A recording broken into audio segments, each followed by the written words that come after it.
And welcome to this week's edition of the Pete Mezzetti Show. My guests this evening are Janice Meyer and Torrance Downs from RiverCOG. Guys, welcome. How are you? Hi, Pete. Very good. Hi. Good.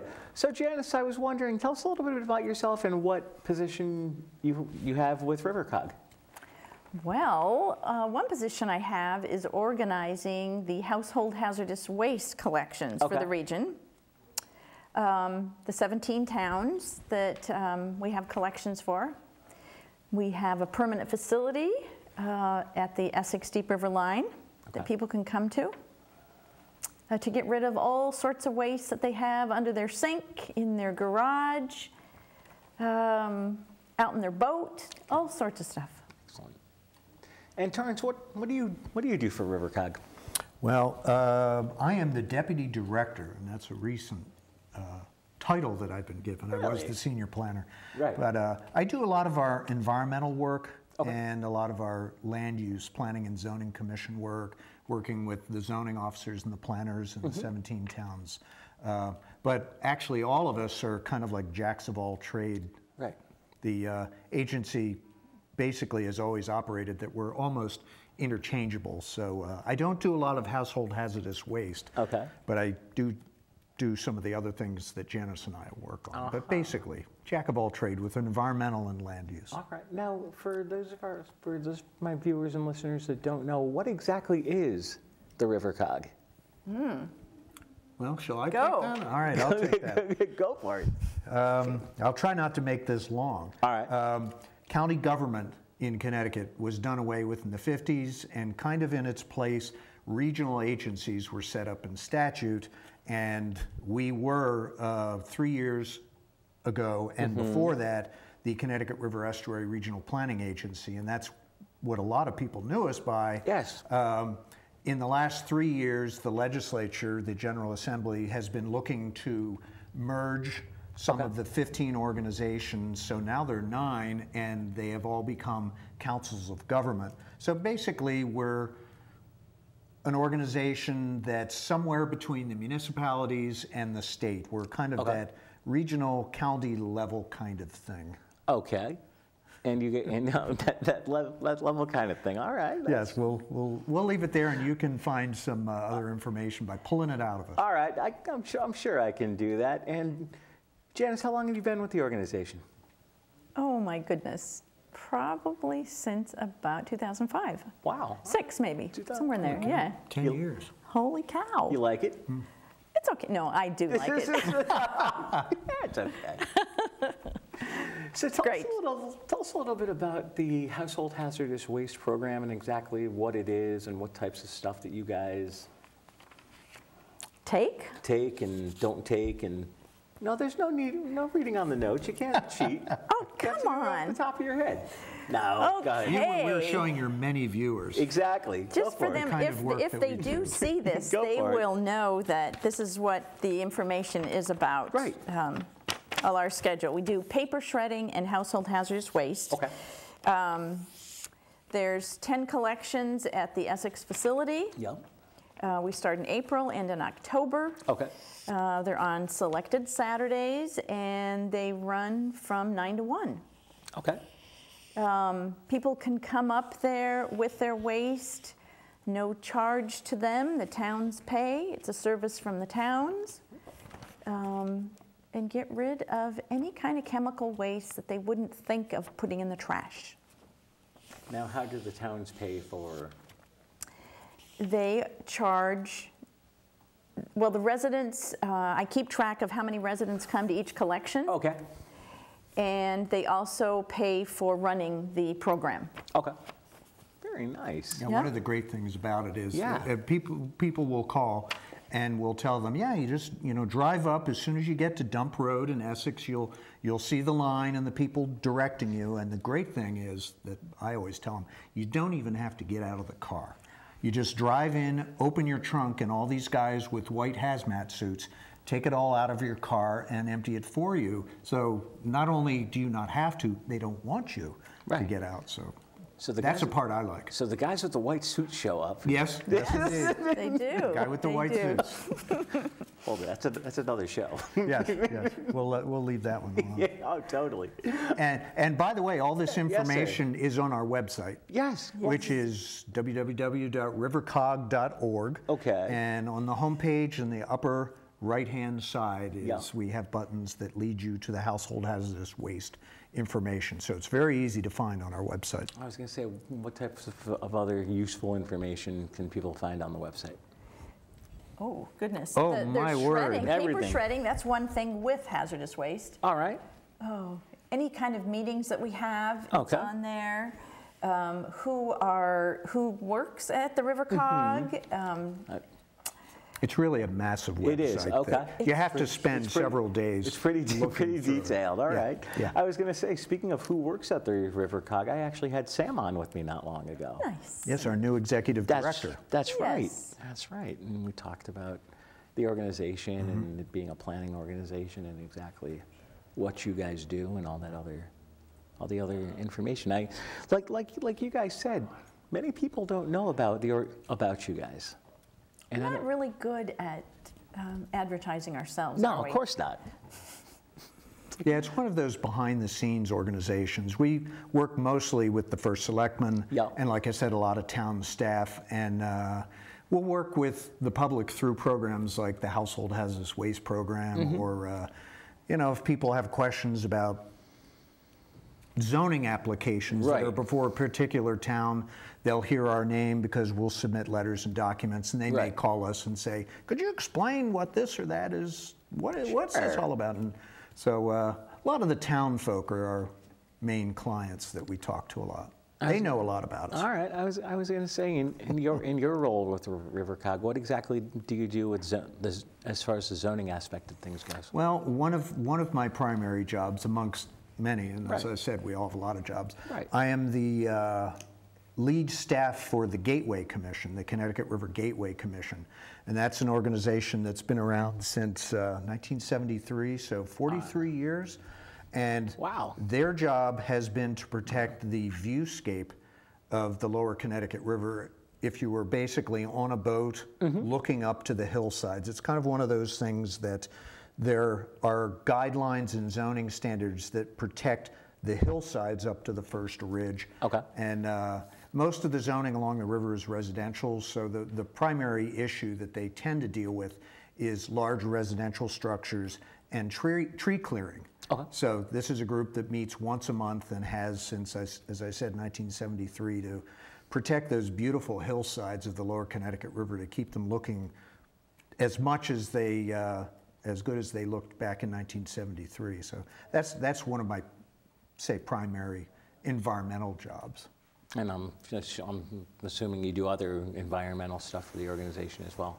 Yes, well, referral. Some of this is possibly boring to your, to your viewing public. Go for it. But whenever a planning and zoning commission is looking to change a zoning regulation, if it impacts the properties adjacent to other towns, then one of our jobs by statute is to review that application on behalf of the surrounding towns and send a letter to the town that is interested in changing the regulations to kind of say, okay, well, if you're going to do that, make sure you watch out for Westbrook next door and Killingworth up to the north. So that's one of my jobs, is referrals. That's very nice. Very one of the statutory things we do.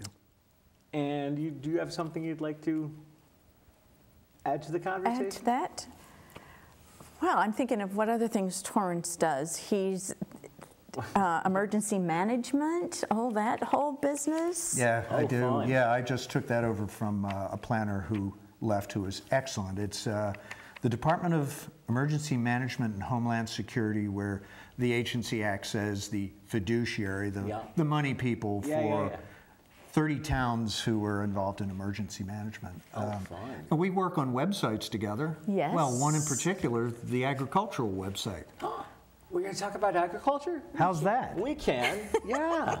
Well, I was going to say, we'll talk about agriculture now, and then we'll talk about it again later too, but let's talk about it. All right. We got an agriculture project going on. We do. Talk to me about it. We are the only region in the state that has a regional agriculture council.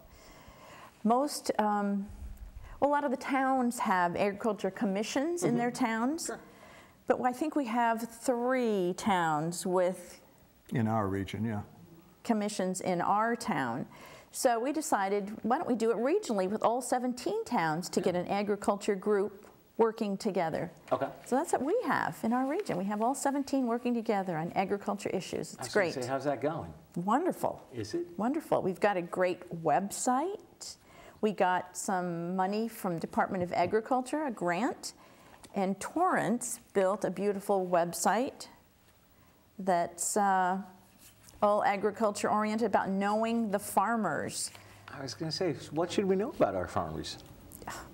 What should we know? With these guys, and that would be Nate Hugran and Janice, organized this by contacting as many of the farmers in our region as in our 17 towns as they could find, to ask them if they wanted to participate in this particular project, which is, it's when folks go to the website, which is ctrivervalleyfarmers.org, you'll first see a map of the region, and you can click on each town, and then you'll see a map of that town with the different farmers that are participating, and then you can click on an icon, and it goes directly to a page that describes the farm. So, and we have, I think, almost 50 farms at this point. I think so. And there are many more, but we are getting contacted all the time by more farmers who say, oh, we want to be part of that as well. So it's really has a lot of information. The farmers that are participating in the Regional Ag Council are really enjoying it, and our job now is to get that information out to the general public. It's mobile friendly, so that if somebody's traveling around the region with their iPhone, they can pull it up and find all the information right on their phone. So the Regional Ag Council is really pleased, as is the Department of Agriculture. It's the first of its kind in the state as well. Really? Wow. And how long did this take to come about? And it probably, well, gosh, we started our grant in 2014. All right. So did it take about a year to do the footwork, gathering the information? Gathering the information, we first did the flyer there, and that was kind of the precursor to getting the website going. And then we started contacting all the farms with the website. Excellent. Yeah, getting ideas, thinking of fun things to put on the website. Yeah. And then it took about another year to get the website up and running, and I know you're holding, and I am holding. Yes, that's right. Our little, this is our Know Your Farmer card, and we have a QR code on the back. We're really 21st century. There you go. So that if you have your smartphone, you can locate the website using a QR code. So how's that, Pete? You know what? We're going to talk about more about this when we come back after the break. Great. We'll be right back. All right.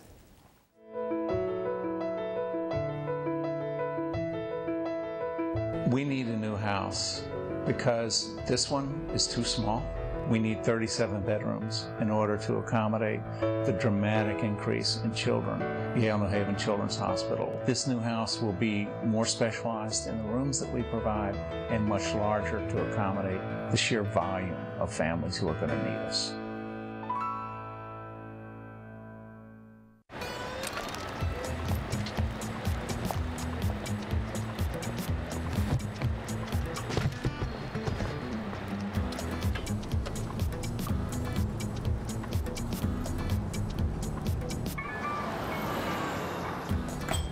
It's a short ride from your neighborhood to your naturehood. To find a neighborhood park or green space near you, visit discovertheforest.org. And welcome back to this week's edition of the Pete Mezzetti Show. Sitting here with Janice Meyer and Torrance down from the Regional RiverCOG. Guys, welcome back. Thank you. Glad to be back. Exactly. So, Janice and Torrance, we were talking a little bit about the regional market in the first segment, and let's pick up on where we left off talking about the market and exactly what it was, how the idea came. Okay. Our Regional Agriculture Council, the 17 towns, we started in 2013 getting it organized. Excellent. And with the support of all the towns, thought, that's a great idea, how to strengthen agriculture in our region. So monthly we have a meeting with selected farmers that have agreed to be on the council for us. And there's all sorts of different types of farmers. We have people with cattle, veggies, flowers, trees, bees, beer, all sorts of good stuff. Beer farmers, yes. Beer farmers, yes.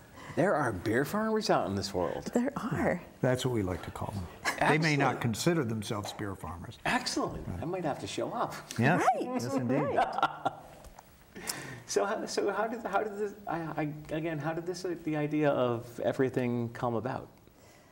Oh, we started working with a gentleman in Killingworth, Walter Adamitz, who is a farmer there, and he had been talking about doing something a little more than just in his town. So came to us, we suggested it with the selectmen in the region, off it went. There you go. They thought it was a great idea, yeah. There you go. I think one thing that we really enjoy, excuse me for interrupting you, is we were talking earlier about where our jobs intersect. Yep. And since I do a lot of the planning and zoning, we're seeing more and more regulations being proposed to support agritourism. Right. And I, through referrals and through my work with P&Z, see those kind of regulations. For instance, Chamard Vineyard in Clinton, which is in our region, was one of the first to come up with regulations that allowed more than just agriculture on the property. You know, the regulations allowed them to sell a certain amount of products that weren't necessarily grown on their property. They could have small restaurants, even venues where they could hold weddings, things like that. Because agriculture, as many people realize, it's harder and harder to, to make a profit through just farming. So we're seeing through a lot of our towns and really across the state, a lot of P&Zs looking to upgrade their zoning regulations to allow for this kind of agritourism. So really this is where a lot of our work kind of is integrated together. And if I see a regulation that a town is proposing that may not be as farm friendly as it could be, then I'll speak to Janice and she'll bring that to the Regional Agriculture Council, who will prepare a report or a letter and send it in saying, we've reviewed your petition and we're really interested in helping you understand agriculture and perhaps can make some suggestions to make these more farmer friendly. So farmer friendly is kind of what we're trying to achieve in this whole project. Exactly. How to support those farmers, It's a tough life being a farmer. It is a tough and especially around here where, it's just hard to be having jobs and working, let alone have a farm and have to depend on the weather or, different things. So it's tough. Exactly. Yeah, most of them are relatively small farms. Right. And they're not the huge farms that you might find in the southeast, North Carolina, or whatnot. So yeah, it's challenging, and our job is to help them, make a real good go out of it, and get the word out that these farms are out there. And I guess my other question is, how are things going so far? Things going pretty okay with the program? They're going great. Yeah. Excellent. Yeah.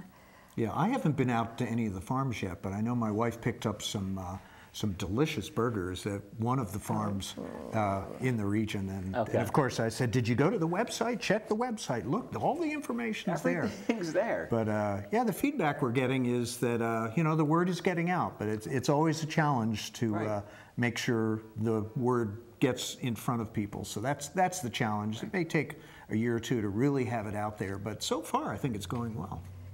Right, and it coordinates with the markets, the summer markets, farmers markets in all the different towns. There's information that they have about the website there. We have the farmers markets posted on our website as well. We try to cross-pollinate, so to speak. Right. That's an agriculture joke. Yeah, I got it. I know. I just thought of that, just right here on the spot. Wow. Sorry. No, you're not. I know. As far as how important to you guys is it to support your local farmers, support your local farmers market? I think really important. Think of how Connecticut was founded. Who were the first people to come here? Some of them were farmers. Some of them got things rolling with farming. Mm-hmm. Different kinds of farms, probably a lot of things just to support the community services in the towns with sawmills or whatever. And it's still a part of Connecticut. I think people think of New England as kind of farmy, and we have beautiful stone walls, we have beautiful fields, farms and all. So it's the scenery, the tourist thing, and support the farmers that are here. Exactly. It's important. Right? Yeah, I think so many people nowadays, and you know, we've seen it for the last couple of years, are becoming so much more interested in healthy food and healthy local options. That, you know, it's just exploded, really. And most of these farmers are huge parts of their community. So it's kind of a real community-based thing where people want the best food for their families they can buy, but they also want to support their communities. So, you know, there are several reasons why people are loving these local farms. And they're all just the nicest people you could imagine. Now the farmers markets and everything going on, it's obviously during the summer and during the fall, and obviously shuts down when it gets cold out, right? I was going to say probably October, November, and then restarts up in the spring. Get going, right? So it's a busy time now, getting things going. You know, getting all those little things planted and growing, and then organizing to pick it, to package it, to get it to the markets, to be at the market. There's a lot that a farmer has to do other than just growing crops. Exactly. Exactly. Yeah, and one of the things that I guess we haven't talked about are the what are they called? The PYAs, the CSAs, that's what it is. If you would explain those, I think more and more of those are happening, and that's interesting. What's a CSA? CSA is Community Supported Agriculture. So you can look at a website and order, become part of a program. So every week you get a bushel basket of good things that are grown right on the farm. It's a wonderful thing that the farmers are doing. So you don't have to go to the market necessarily, or you go to the market to get other things. To pick it up, right. Right, or you could pick it up there, so you can get a weekly container of fresh veggies all summer long.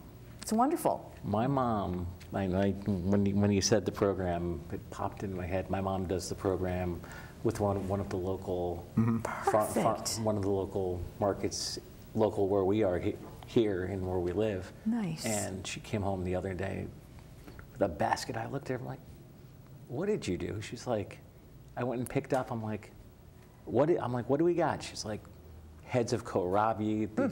She had strawberries, blueberries. She said, "Pete, you're eating kale and rhubarb tonight." That's my father. That's my dad looks at me. He's like, "Am I gonna have to eat kale?" And she's like, "Probably."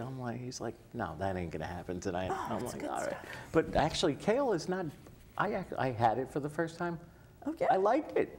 Oh yeah, saute it with a little olive oil. Yeah, I've never had it before. Yeah, even just eat it raw in a salad. Yeah, I've never had it before. It actually was pretty. Yeah. See, that's another good thing about the CSA is you're introduced to things that you normally wouldn't eat otherwise, right? Exactly. Kohlrabi, have you had kohlrabi? I have. I actually have.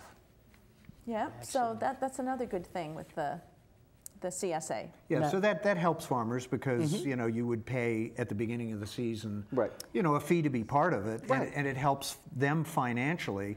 And then you have the opportunity every week for all these different things depending upon what's growing at the time. So yeah, the CSAs are becoming a lot more popular, and we have those listed on our website as well if people are interested, as well as pick your own opportunities. There are a number of pick your own fruits, vegetables, flowers throughout the region too. So we try to cover all of that. Exactly. I was picking strawberries today at a farm. You were? Yeah. You find good ones? Oh, delicious ones. Yep. Yes. Excellent. Yeah, I probably have strawberries on my milk. I was going to say fresh strawberries. Well, no stains on your blouse. Anyway, Yeah. so that's No, good. That's good. I didn't. Okay. Good. I would have gotten it Of on course. myself. Yeah, I probably would have too, but Well, it would have been hidden on your shirt. yeah, Pete. maybe we'll see. Now the markets and everything obviously goes to. You guys obviously want to get the word out. Yes. That's what we're trying to do. That's what we're trying to do. Yep. Right. And what would you say to me if I came up to you and said, "Hey, I just saw your brochure and your business card just left on the table somewhere. What can you tell me about the program, and what would you, if I was thinking about supporting the program, why should I go ahead and do so?" Why should you go ahead and do so? Well, as Torrance already mentioned, to eat local, it's going to be the freshest, sweetest, crispiest It is. that you can get. And the farmers are really stewards of the land, so they are thinking about how to grow it the best way they can and take care of the land so that they can continue to grow things. So you're knowing they're taking care of the land, you can get good things from them to eat, you'll be healthy, and you're supporting somebody's way of life. And we just get excited and try to make them get excited too and say, you got to do this, you got to go. Exactly. And hope it works. Well, Janice and Torrance, I want to thank you guys for coming down. Hopefully we'll see you on again soon. Thank you, Pete. you. Thank you for having us. Thanks, good night, and we'll see you next week. All right.